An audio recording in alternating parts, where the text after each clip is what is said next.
Builder's Remedy will reopen, or technically has already reopened in Redondo. No one knows this yet, so you're the first. So you're gonna be able to build it. Now, everyone else that owns properties in Redondo can start submitting projects compliant with AB 1893. Because they've been gaming the system for 20 plus years, they've been able to stop housing time and again and again. You can only try to run out the clock so many times before the clock gets you. I don't think there's anyone that has sued cities more than I have. I think today we're filing a lawsuit against Santa Monica. I'm trying to buy a tower also. We'll see if I get it. All right, guys, before we get into today's video, I want to give a huge shout out to Loan Titan, the exclusive lending partner of this channel. Loan Titan has been the #1 lender in the Los Angeles area for years, consistently trusted by both brokers and borrowers. They offer mortgage solutions tailored to just about any situation, whether it's Fannie, Freddie loans, non-QM programs, construction loans, multifamily financing, or even land loans. They also offer in-house private money financing solutions for fast closings, distressed sales, or if you just need access to your equity quickly. And here's a bonus. If you work with Loan Titan, and you mentioned that Taylor Avakian referred you, you'll get $500 credited towards your closing costs. Their team is highly responsive, transparent, and genuinely easy to work with. Head over to loantitan.com and make sure you tell them Taylor sent you. Huge thanks to Cal Tizani at Loan Titan for supporting today's video and supporting the channel. Now let's jump back into it. Welcome to the podcast. My name is Taylor Avakian, and I'm here with my esteemed guest, Leo Pustilnikov, and I practice that many times. Leo, thank you for being here. Thank you for having me. So you first came on my radar when I think you bought the Redondo water waste management plant. No, not water waste, power plant. Power plant. Okay. Yes. And you started getting in these Real Deal articles because of something called Builder's Remedy. Can you tell me about the story of the power plant and the water plant? How did that water plant? Power plant. Power plant. Tell me the story of how the power plant came to be. It's actually funny. I saw a property by the water on Catalina, and it was like a block from the water, and the basis was great. So I'm like, I don't know anything about Redondo, but I'll go check it out. And I went to see it. I was like, this is amazing. Like, it's so beautiful. It's so clean. I walked down Torrance, and there's this whole pier, waterfront. I look it up. There's like a waterfront project that CenterCal's doing. Like, this place it's on up and up. And I look what else is on the market, and it's the power plant. And it was listed with Lori and Kevin. I had done deals with both Lori and Kevin, including one that, like, Kevin, when he first met me, he interviewed me, and he's like, oh, well, we have this complex deal. Where's your money from? I'm like, I'm religious. I pray it always somehow shows up. He didn't like the answer. He went with CalSTRS. I got a call a year later. Hey, remember that property you offered on? Are you interested? I'm like, yeah. Closed 3 days later. And 3 days. Yeah, it was a funky deal. It was 9,300 Wilshire. So it was a option to a fee. Then I bought the leasehold from Hudson. Then I collapsed it, sold it to Invesco. And then Invesco? Yeah, I think Invesco. Lincoln and Invesco had some sort of partnership. And then the lender sold it to some other people recently. Got it. So then how did Redondo come to be? So at the time I was like, oh, it's too much work. I want to enjoy my life. And then like a year later, I was thinking about it. It was still on the market because that thing was marketed for years because they didn't know, are they going to keep running? Are they not going to keep running? Are they going to shut down? And I figured, I think I'm ready. I wasn't ready. No one's ready for that. And Redondo is just such a messy environment. And at one point I had acquired a portion of the pier, the waterfront, which was stunning. During COVID, me, my wife, and my oldest son would go there and just like eat. Because we had a vacant restaurant on the water with views of PV. We're just like, during COVID, you were afraid of going anywhere. So it made sense. It was like our private playground. So yeah, Redondo has had its ups and downs. I've been involved in that for like 7 years. I think I've been involved in that project for longer than almost any other project I own. I mean, there are a few that I've owned for over a decade, but yeah, that one has been long. But and you're gonna be the first to know this. There was a recent court ruling in Redondo that the state approved their housing element in error and in violation of the law. And so Builder's Remedy will reopen, or technically has already reopened in Redondo. No one knows this yet. So you're the first. Wow. Because they had a severely deficient housing element. The state just wanted to be done with them because they're a miserable city. And the ruling should be out by November 3rd, I think. But the tentative was very clear that they're in the wrong, and it was supported by a number of cases that have been ruled on, including in the state Supreme Court. So it's, well, I think it was like Martinez v. Clovis, or Clovis, Yeah. one of the two. But because what they essentially did is they tried gaming the system by saying, all these sites that are industrial or shopping centers, they could be redeveloped as 100% very low income, but they don't have to be. There's no minimum requirement, because if you told an owner, hey, you have a beautiful shopping center, but if you ever try to redevelop it, it has to be 500 low income units and nothing else, you'd be like, what the fuck? Yeah. What am I doing? But here they're like, no, it could be that. It could be something else. The law, in order to qualify, is you have to mandate half of it be what you're saying it will be. Mm-hmm. And they didn't. And so the judges, because it was an appeals court case, have determined that Redondo was in the wrong. And so it invalidated the vast majority of their lower income requirements. So you're going to be able to build it? Well, no, I was already vested on my projects. I'm saying now everyone else that owns properties in Redondo can start submitting projects compliant with AB 1893. And a lot of them are now going to be helped with AB 130. So Redondo in 5-10 years will be a very different city than you see it today. Because these people just choose not to work with people that are trying to help them. So what did you think that's done to the values of the properties? How much increase in value did Redondo Well, right get? now, nothing, because no one knows about it. Well, yeah, then this will come out in about 10 weeks. So we got 10 weeks of time. You got 10 weeks of time. Because I was looking and I'm like, well, now that they're not compliant, everyone could submit.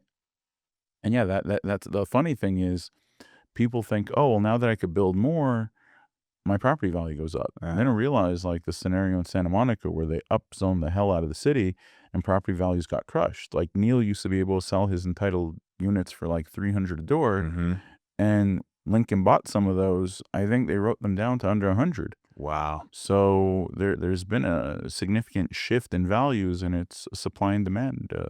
For sure. But I mean, there's not that much housing in Redondo as it is. Well, if you actually look at their own housing element, they tell you that the amount of housing in the coastal zone over the last 4 decades has decreased. There are less single-family homes today than there were 40 years ago. How is that possible?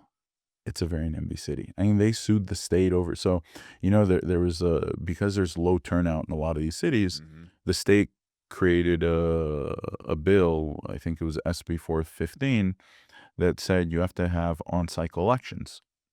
Meaning, if we have a presidential election, you have to have your election at the same time so that there's a greater turnout. Because obviously an election like Trump-Harris is going to have a lot more people voting than an election 3 months later. Yeah.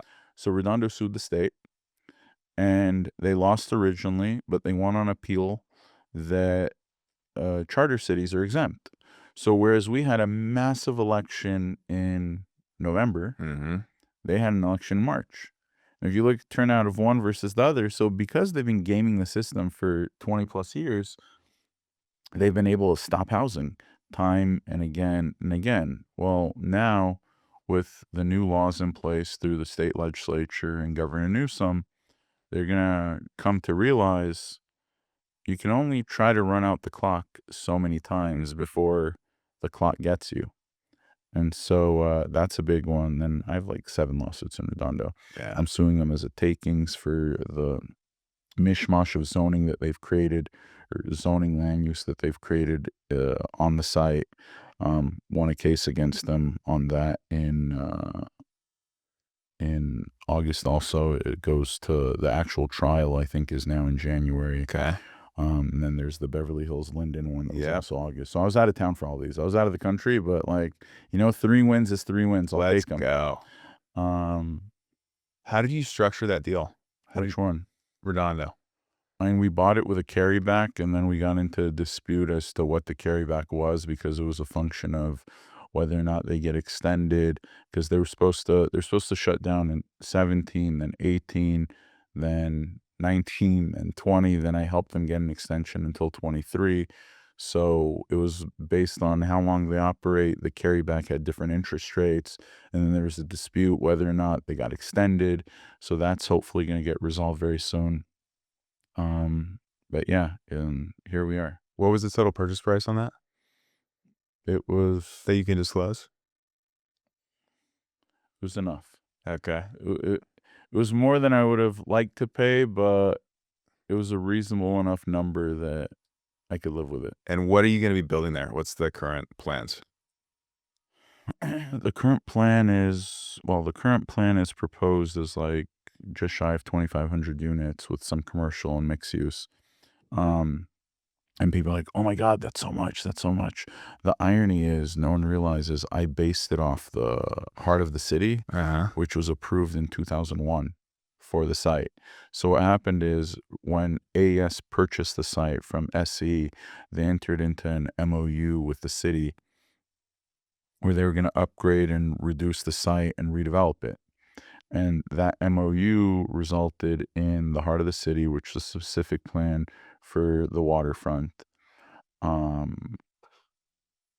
And they had a fully approved EIR, an EIR that they even relied on, I think, 9 years later for Measure D or Measure G, or what does EIR mean?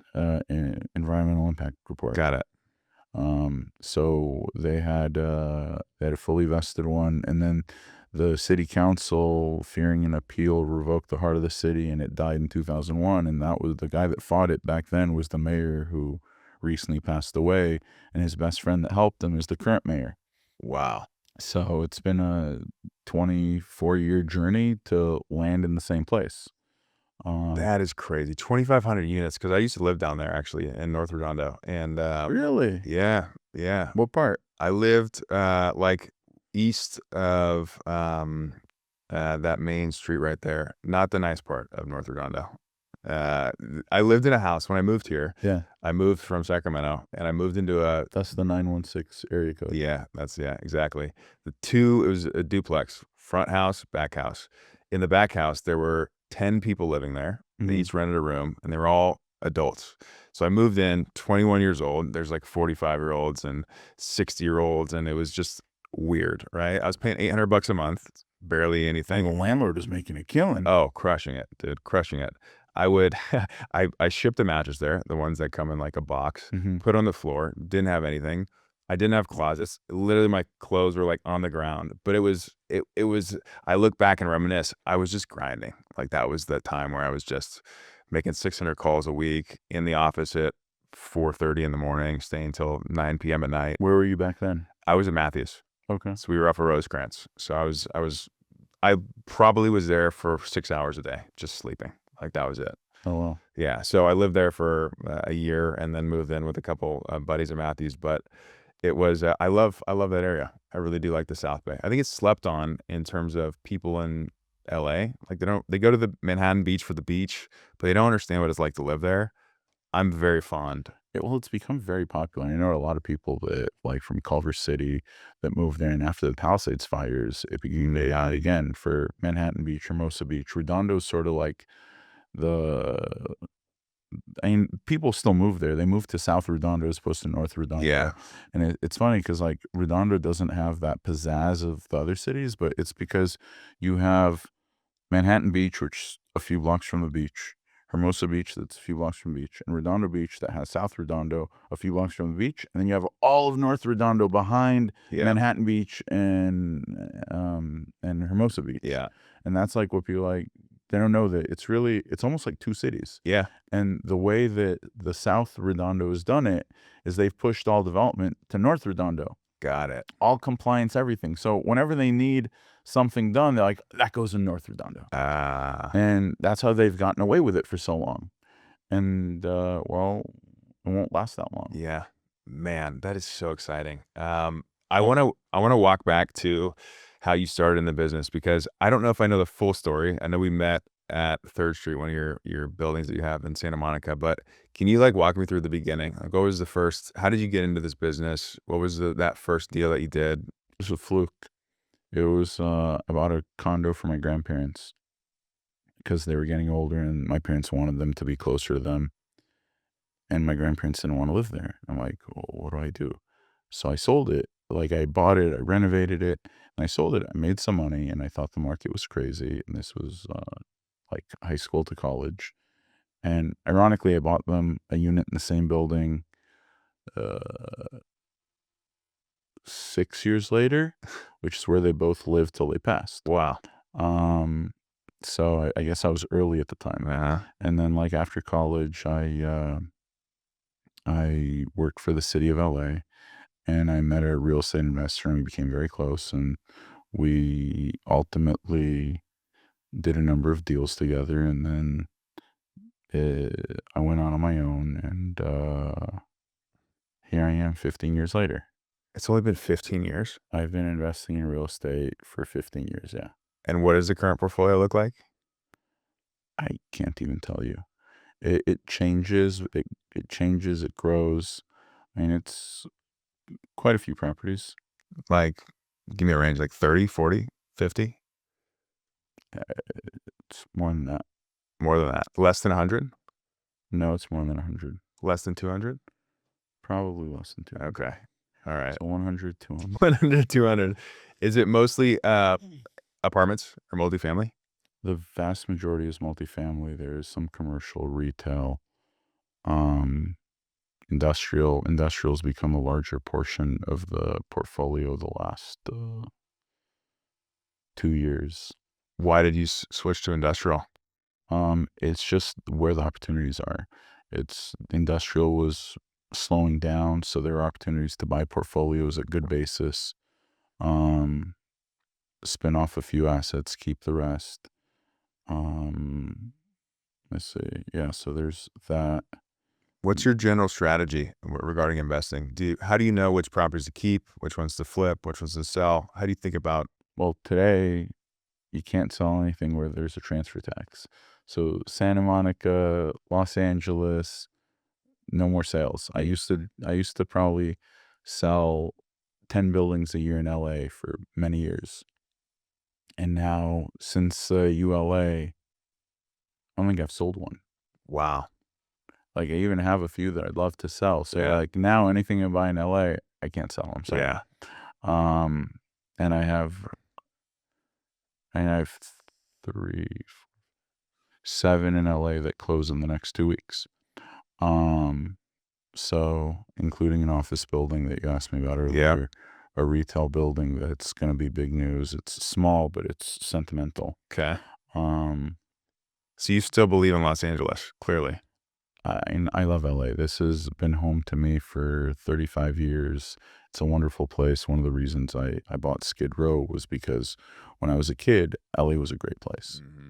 And lately, especially since COVID, and I still can't quite tell what it is since COVID, but since COVID, it's gotten worse. And I've had kids since COVID, and I feel bad for them. And I want to make this a place that it was when I was growing up. Mm-hmm. So I'm hopeful that there'll be an opportunity with that. And a lot of that goes through helping people, because the people on the streets, it's the way we have been helping people has not been effective and efficient. And like, I'm working on a pilot with a university right now that we're calling tentatively housing in minutes, not months, where we're going to get people off the streets and housed literally in minutes. Wow. Because the process is currently literally months, like between you get matched and then you go through the application process, and then it goes to HACLA. So LASA matches you, then it goes through the HACLA process.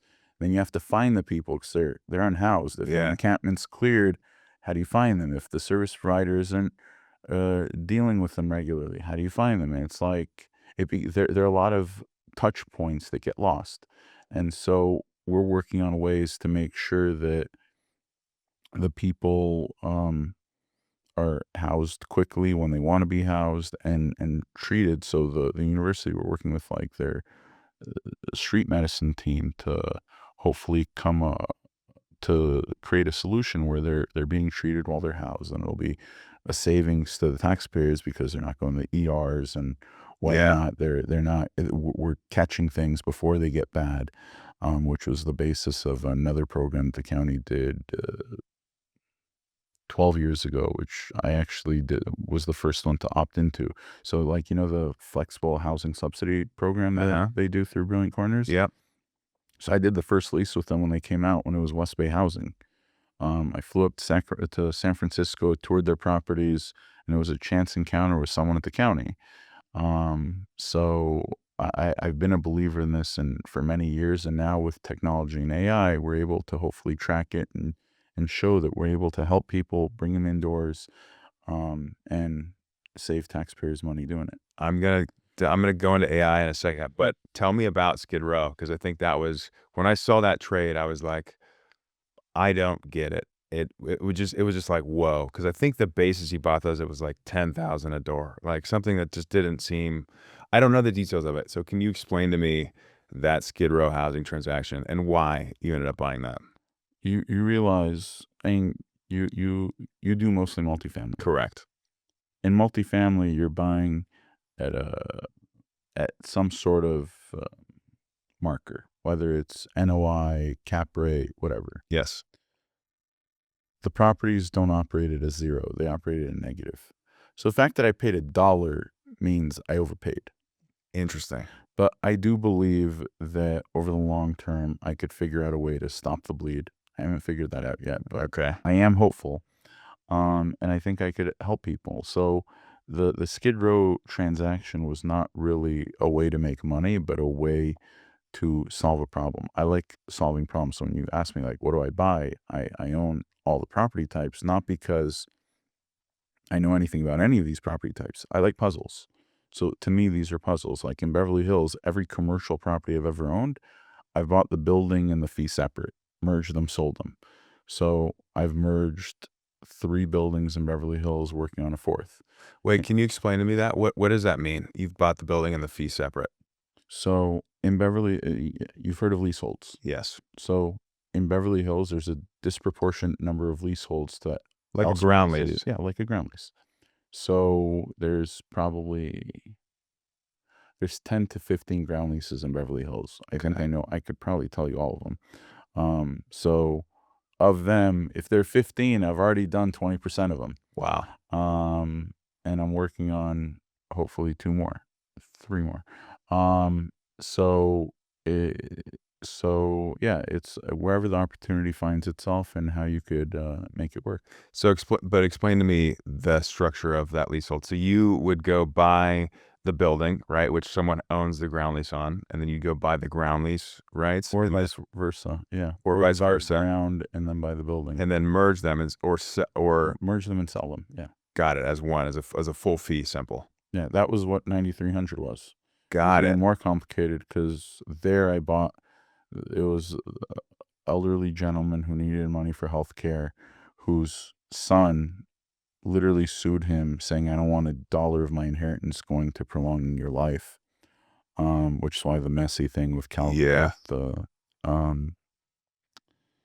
with the other buyer.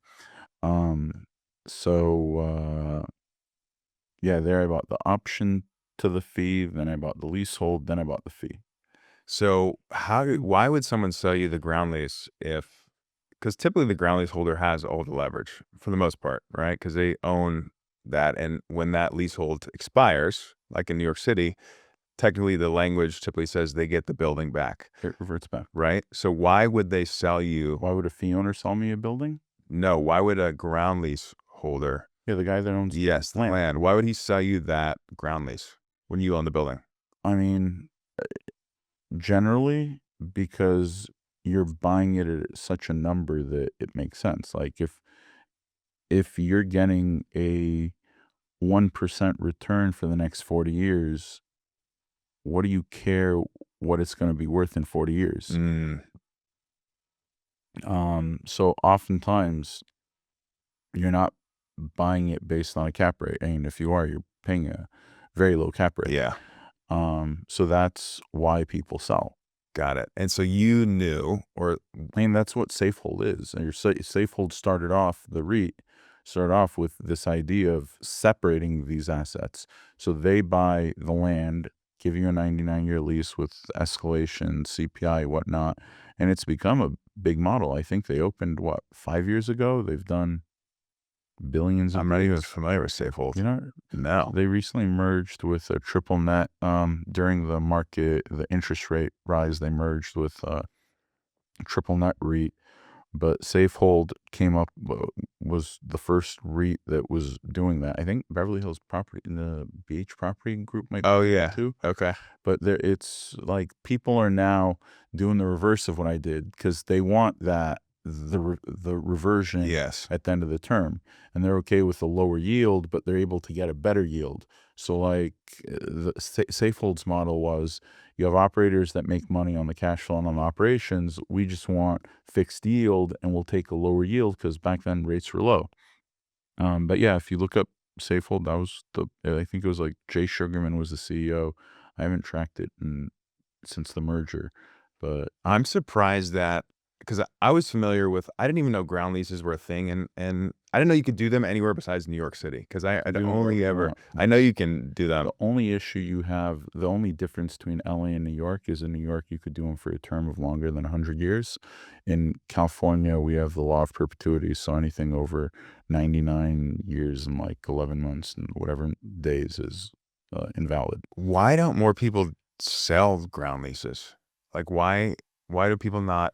I feel like I don't. It's harder to finance. Like, it's harder to finance the leasehold improvements. In New York, it's more common and more typical, and so lenders are more familiar with it. Because it's so uncommon here, the financing's a lot more difficult. You're not like, I believe that I believe in all cases, the separation reduces the total value.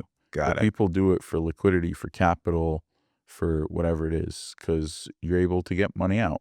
Totally. You're still able to save your cash flow, but you're able to pull out a ton of money. So yeah. Interesting. Okay.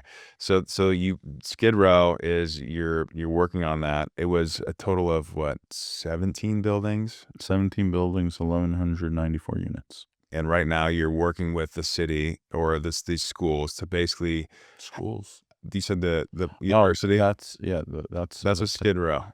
That's for Skid Row, that's for housing in general. Got it. So it's going to be, they're going to try to get this across the whole Hollywood, city. Santa Monica, Wow. the whole region. And I'm opening two interim housing sites in Santa Monica later this month. So yeah, all across. You think very creatively. I think when I first met you, that was something that was inspiring to me, is that, and I had Fred Leeds on here previously, and he thinks the same way. He's looking at properties and opportunities or deals as, there's so many different angles of how you can look at the property. What's the land value? What's the actual asset value? How, if you separate them or if you combine them, right? You're thinking very creatively. Have you always been someone who's trying to find a unique angle or find some alpha in these stuff? Like, is that your thesis of investing? It's funny because, I mean, this ties into builder's remedy, which is this happened yesterday. So I did the first builder's remedy projects in the state, and that was in part because I had spoken to an attorney who mentioned something, and then in part because I read things differently than other people, maybe because I'm a foreigner or whatever it is. So like with builder's remedy, I did the first builder's remedy. Then I'm like, wait, what if I do a hotel through builder's remedy? And then my attorney and I argued about it, and we're like, okay, let's try it. So we did it. We have the first hotel approved under builder's remedy, or hotel apartments. We're doing that with Linden, which is hotel apartments. Now there's state legislation that is likely to pass next week, because there's a deal between whoever and whoever at the state level for SB 838, and it's like, okay, well, how do we go around that? So it's always like, I guess it's reading things slightly differently. You look deep in the text to understand opportunities that other people are not. Sure. Yes. Yes. I think it's because I read differently than most. What does that mean? I don't know. I like there was an email last week that I got, and I have a CEO that runs my affordable arm, and he's an attorney, and I have a consultant, and they both read an email one way and I read it a different way, and I replied to the state saying, hey, well, it's this, that, and other, because I had a different opinion of what was being what came across. It was the same language. It's not like it was any sort of law. It was just I got a different message out of it. So Interesting. for whatever reason, I look at things differently. I don't know if that makes sense. Do you have an attorney background at all? No. Nothing. No, but I work with a lot of attorneys. Yeah. They, yeah. Are you the most are you in the most lawsuits for properties right now or projects, I guess you could say, with cities? So you have to realize I have very few lawsuits. Okay. What I do have is lawsuits against cities. Got I it. don't have business disputes. No, yeah, that's what I meant. have Against the cities. I don't think there's anyone that has sued cities more than I have. I think today we're filing a lawsuit against Santa Monica. Yeah. I love it. Yeah. So, okay, so you did Redondo, Santa Monica, now Beverly Hills. I had some other people who were working on some builder's remedy stuff in Beverly Hills. Can you tell me about those projects? Like why did you see opportunity? And I guess what opportunity do you see with builder's remedy? What's the plan with those projects? My other Beverly Hills builders remedies? Yes. I mean, it was just, when Schvo bought 9200 Wilshire, they asked him, like, he paid an outlandish number. Everyone that had ever invested or set foot in Beverly Hills knew he was going to fail when he did it. When he did it, he was like, look at how many units get entitled in Beverly Hills. So when I submitted my first project, it was just Linden. I said, look, work with me, and I'll help you become compliant because I happen to understand the housing element law fairly well. And that's it. And they refused to work with me, so I submitted more. And then other people started noticing that, like, oh, if he's doing it, maybe we should do it. And so, like, everyone started, like, jumping on the bandwagon. And then people even started resubmitting their projects, adding hotels, because they're like, oh, Leo's doing it, we should try it too. And that's why there's pushback. And so now Beverly Hills lost its case. It could appeal, which would be very interesting because, to appeal, they have to post the bond. And the bond, they can't, pledge collateral. They actually have to post the cash. And it would be an incredibly large bond. Wow. So if they post the bond, they might go broke. So it'd be fun to see if they appeal. It'd be funny to see if they appeal. But I mean, who knows? With them, you never know. It's an affluent city. They think the law doesn't apply to them. It does. If they do appeal, I'll probably work on invalidating their housing element, and all your friends could submit builder's remedies, and we'll see another city of towers. Wow. How many units are entitled, or do you have entitled right now in Beverly Hills? Well, entitled is a loaded word because Beverly Hills didn't acknowledge that they have to. But I have about 400 units, give or take. Wow. That would go up. And I think the average, someone told me, is like 20 units get built in Beverly Hills a year. Something super small. Yeah, it sounds about right. Man, so... But by the way, that would be like units built, not net new units. Got it. So I think I don't think there's like 20 net new units being built in Beverly Hills. Interesting. So so you're shaking things up. It's I'm curious. So you walking back to the condo project, right? Did you have a separate business where you're able to use the cash to then go and buy these deals, or how did you get your first money? For the condo for my grandparents? Yeah. So I don't know if you remember, but back then they were giving loans to anyone. So I mean, I know I was young at the time, so you were probably like... You were in high school, you said. It was senior year of high school, so this would have been '03, so you would have been very young. Yes. So my parents got a loan. I put the down payment down, remodeled it, so it didn't require much money. But when you sell it with high leverage, you do okay. Yes. And then I started really investing again in like 09, 10, and then on a larger scale 11, 12. But no, I wish I had a business. That was actually so my idea growing up was like, oh, you have a business that has cash flow, and then you invest it in real estate because it's safe returns.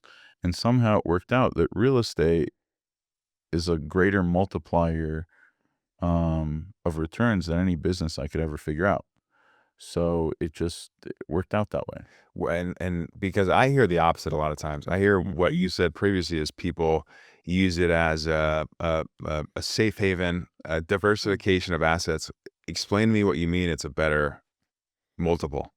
And you're able to make great returns on the real estate if you buy right and you sell fortunately.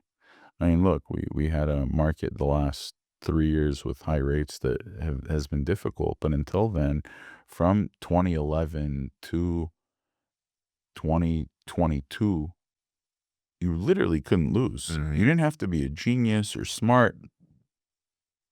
You were just lucky by being lucky, Mhm. or by being there, by Mhm. having a pulse. You Mhm. didn't need anything. No. And then things started to shake. It got a lot harder, and I think this has been harder on most real estate professionals than anything else because of the rapid rise in rates. A lot of people are using variable rates, and you see the shakeout with apartment deals. You have apartments selling for numbers that they haven't sold for in decades. You have offices selling for numbers that they literally haven't sold for this century. Yeah. Like the pricing on office downtown, I would venture to say, is lower today than it was in the 90s, which is Jeez. saying a lot. But then again, downtown goes through its booms and busts, and this isn't the first time it's gone through a boom and bust. But I am a believer in LA, and I think LA will shake things out. I believe you. I'm long LA. Clearly you are too. You're investing your time, energy, effort, and you believe in the city and you're diversifying. You said you're buying into some industrial buildings. Obviously you're doing a lot of different projects. Where does how do you manage all these projects? How do you manage your time or know where to focus on? Very poorly. If you look at my phone, I probably have about 400 unread emails. All week I've been just trying to get to under 200. Um, I don't think that's realistic this month, and we have the Jewish holidays coming up. So Uh-huh. I'll probably get to like, I'll probably stabilize at like 300 unread for the next month or two. But by year end with the holidays, I'll get back to like 100. So Jeez. Are you a deal guy? Like, do you think your superpower is going and finding and structuring these deals, or what do you think makes you unique versus the people you compete with? I'm just a deal junkie. I think that's my addiction. Like I don't gamble. My only gambling is real estate. Uh-huh. And that and Coca-Cola. I'm addicted to two things: real estate and Coca-Cola, or I guess any sort of soda. Yeah. Okay. Because I don't like Coke that much. Yeah. So yeah, I look at things slightly differently, I guess, and that's been my thing from the beginning. So Do you remember a unique structure or unique deal that was like a catalyst for you that catapulted you into, oh wow, this is a big win for me? Do you remember your first big win? not really. There have been a few good ones. What's the best deal you've done, I guess?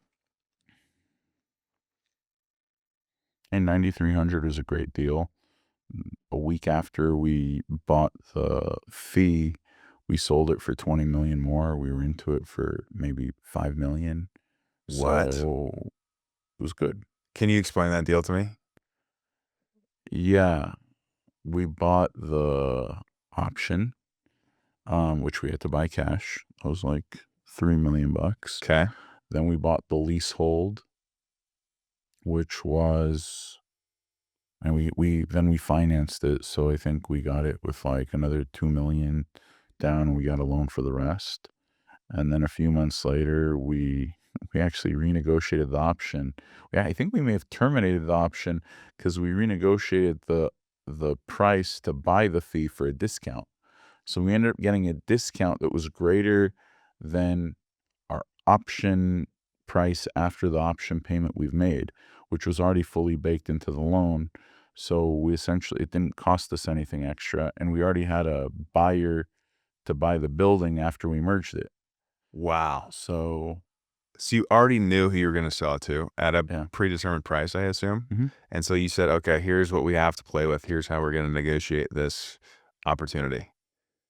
Right? And it was a year later because it was when we were buying so we had to, I think we had to, I don't remember, we had until,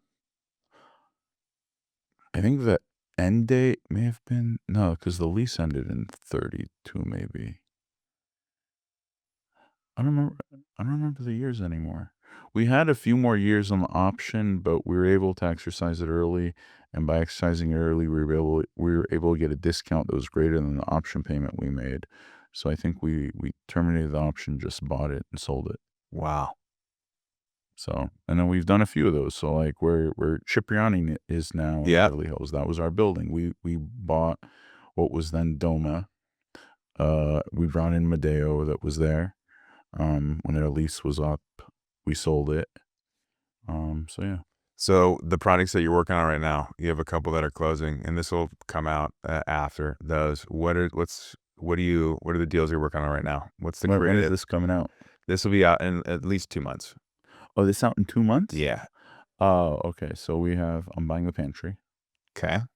The pantry. Yeah. What is the pantry? You know the pantry? No. That's how you know you're not from here. I know.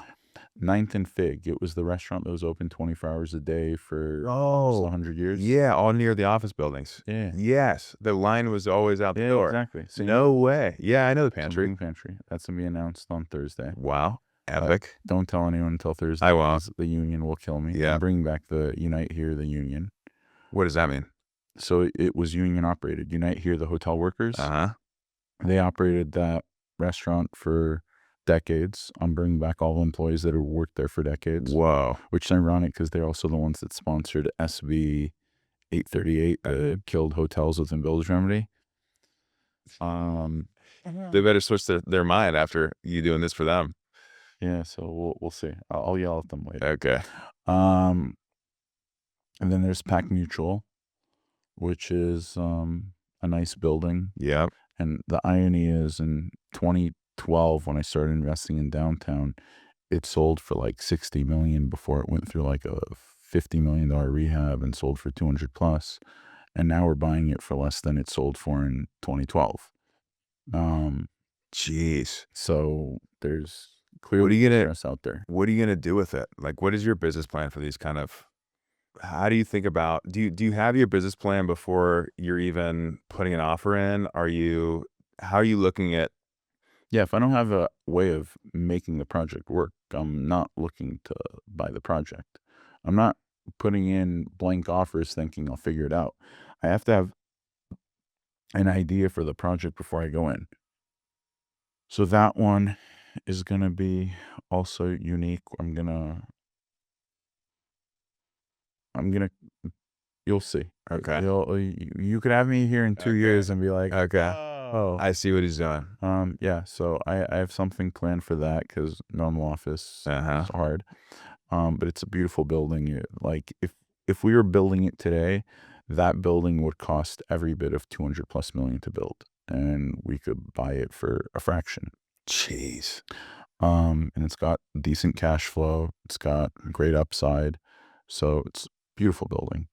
I'm trying to buy a tower also. We'll see if I get it. Okay. I mean, it's hard with downtown is. Why do you think downtown's trading at these quote unquote crazy discounts? The realization that we don't need as much space as we did before. And the cost of TIs improvements have gone up so much that the rents have gone down, and coupled with tenant improvement costs going up, if the building's worth the same, then it has to come out of the value of the building if you have to improve the building. And improvement costs have skyrocketed. I mean, on multifamily, doing a unit turns doubled. Everything's gotten more expensive. So, and we also don't know how much more expensive it'll get with tariffs, like copper. How's that going to look? Steel, like we'll see. Workers. I had a building I was painting in West Hollywood, and my partner called me and he's like, Holloway? Yeah, we need painters. I'm like, what do you mean we need painters? Oh, they went to Home Depot to pick up paint. They were picked up. We lost 2 painters. Whoa. And I was shocked because it was Holloway. I'm like, there's no way ICE is going into West Hollywood. Yeah. But so now, like, we have, like, at every project we work on, I don't have employees go to Home Depot. Everything gets delivered. I can't afford to lose people. Wow. That's That's crazy. That's not being talked about enough, I don't think. I yeah, think that's the missing piece. Like when they went to downtown, I was like, okay, downtown makes sense. In the garment trade, which never made sense to me. yeah. In the flower mart, there's a lot of like illicit activity. And there was that big bust a few years ago that caught up a few people. Yeah. So that part made sense. But when you start getting people that are hardworking people, you start to wonder, like, is there a plan, or are we just trying to make it painful for everyone so that everyone's miserable? Yeah. So like, yeah, nannies are afraid to come.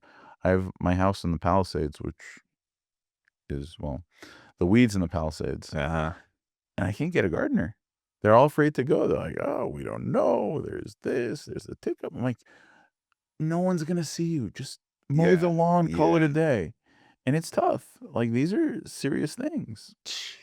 Do you what do you think about the Palisades and Altadena and those? Because that seems like, I don't want to say an opportunity, but clearly there's a lot that's happened there. Like, are you looking into that stuff at all? I like I love the Palisades. There's nothing like the Palisades. I plan on moving back to the Palisades. When I lived in the Palisades, I felt like an idiot for buying the house because I could have squatted there. I didn't have keys to my house. My house was never locked. I did not, from the day I moved in to the day I moved out, I did not have keys to the front door. I have no idea how to lock it. It was great. In Hancock Park, where I live, I've been broken into 3 times. No way. Yeah.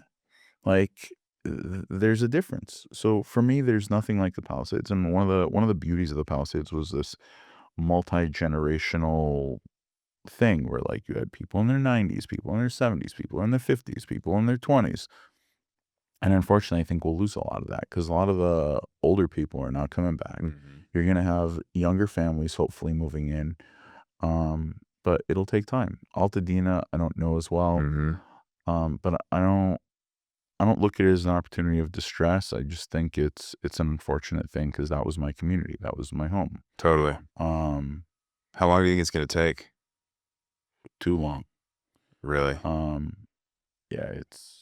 What about all this Caruso, stuff, pushing things, automating it, AI, like trying to make it streamlined? Is that realistic? Yeah, but the problem is you have thousands of owners, each one in their own situation. Some older people that had a reverse mortgage, some people that don't get enough insurance proceeds to rebuild. So, like, the problem is you have 1,000 different situations. You don't have one person going there, hey, I need my plans approved, I'm ready to build. And then the idea of building, someone that's not in building, it's a miserable process. Someone that's in building, it's a miserable process. As someone that's a novice to it, like, what am I doing? Why am I here? What is this? Yeah. Right? So it's just that culmination, the combination of, I mean, what was it, 10,000 homes? It was a lot. Like, there's an area, Sunset Mesa, which is actually unincorporated city of LA. And there's a internationally known architecture firm that was like, I want to do something for LA. We'll do like a master plan, because that was actually built as a master plan. Everyone had their protected views. And I knew the president of the HOA, and then I had my lobbyist reach out to KB Home and another local builder, and they're like, yeah, if we have like a certain number, we'll build it for them. Like, we want to rebuild LA. Yes.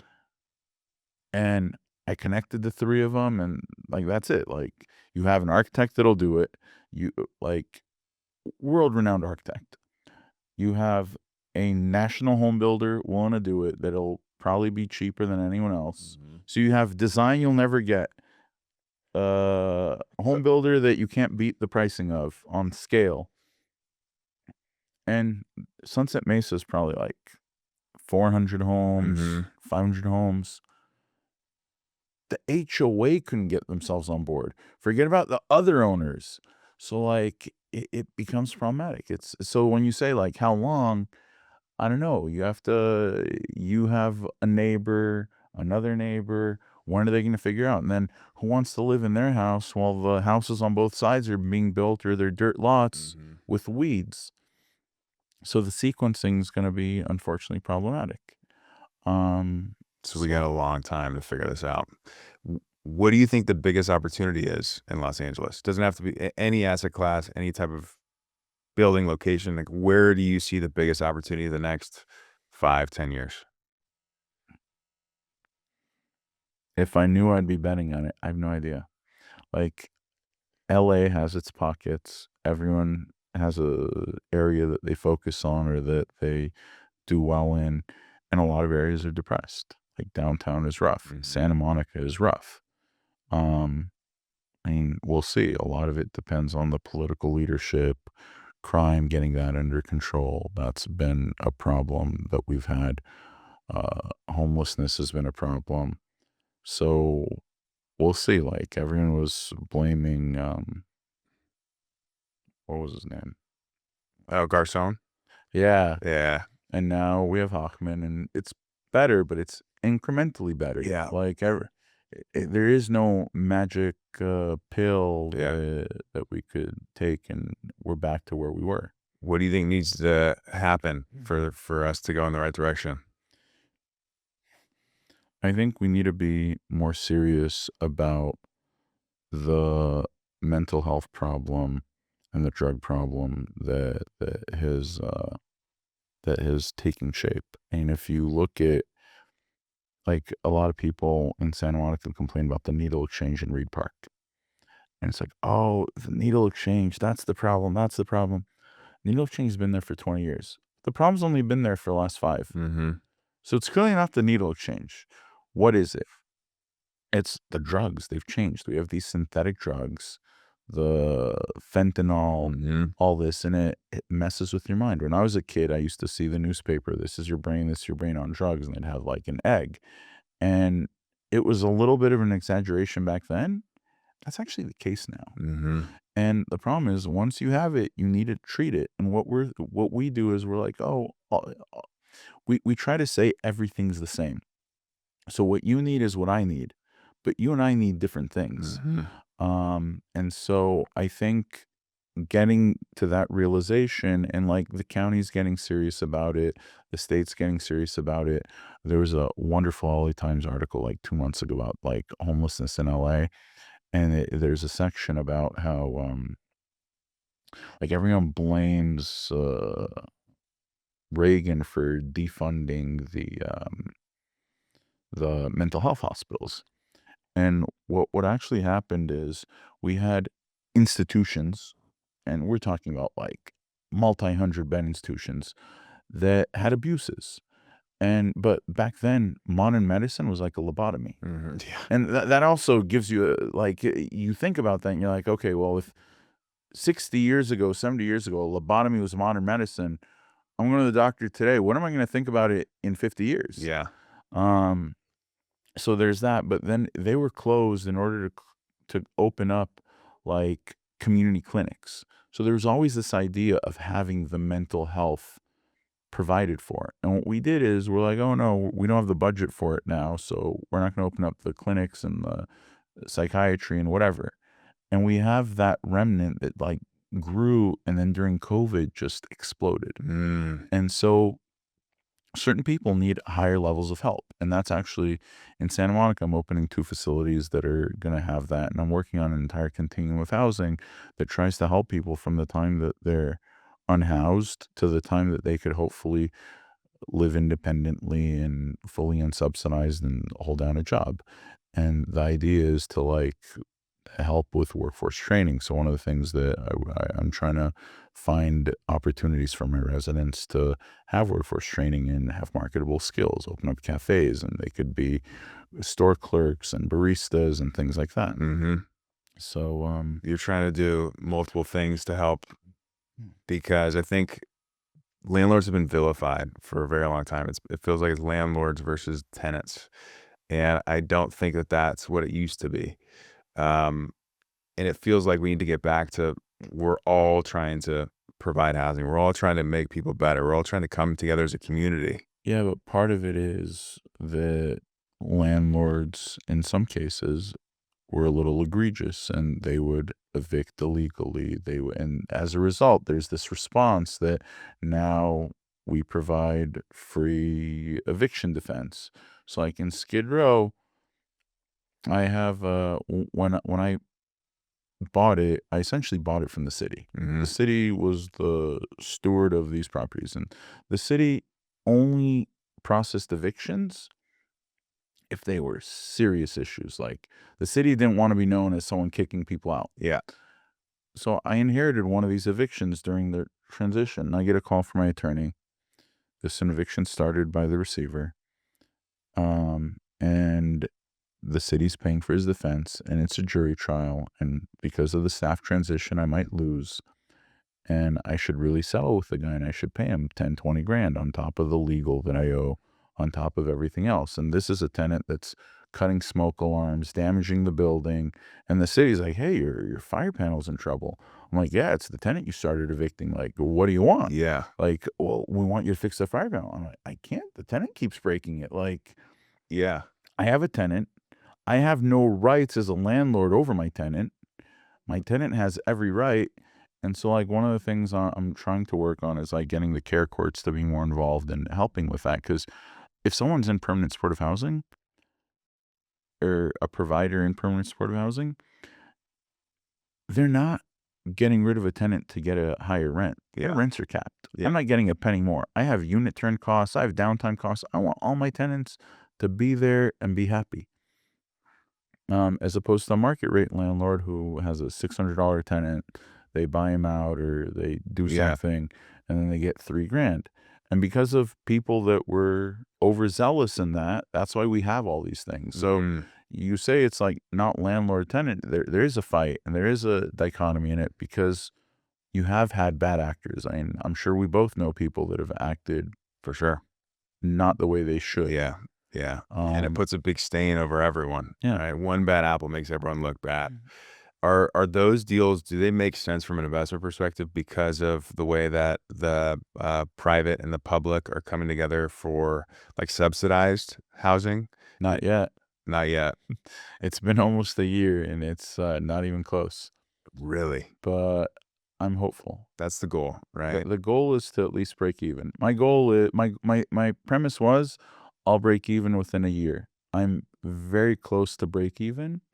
And I still have tons of vacancy. Yeah. Is just getting through the occupancy part, like getting through getting units cleaned, and then like the access. I have so many access points. These buildings are all built with one elevator, and they're like, well, why is the elevator down?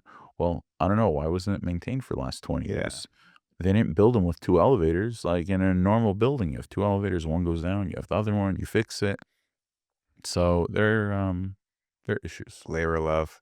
Yeah. If Leo, if you were starting over 20 years old, 21 years old, right? You just graduated, you love real estate, you want to go rule the world, Mhm. or you do really well for yourself and provide for your family. What would you be looking at? How would you think about it? What would you be doing or telling that 21-year-old?